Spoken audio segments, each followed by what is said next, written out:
Well, we are proud. Our youngsters are rising to the occasion. Our country also is going forward, not only bravery but even in technology.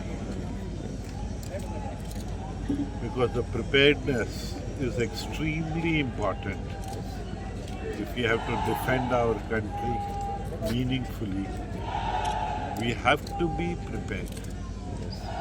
So I guess not only those of our armed forces, even our civilians also have to encourage them in their work.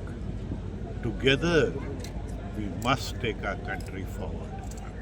And if we can work together, no force on this earth can keep India, what we respectfully call Bharat, behind. Anything you would like to know? And media and press people, please cooperate and make our country great. Thank you. Thank you. Thank you. Thank you.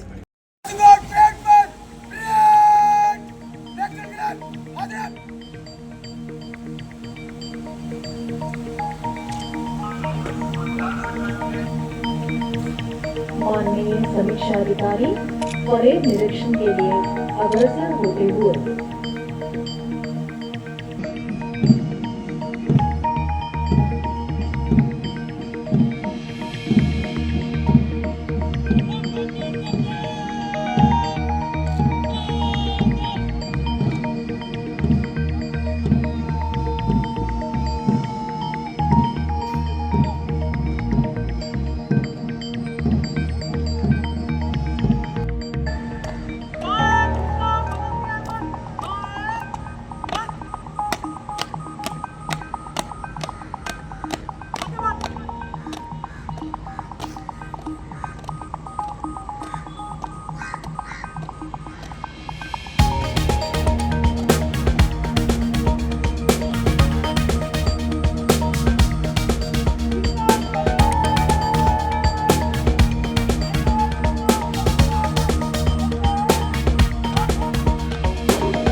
तुम्ही पळयतात गोंयकारपण, गोंयकारांचो गोंयकारा खातीर.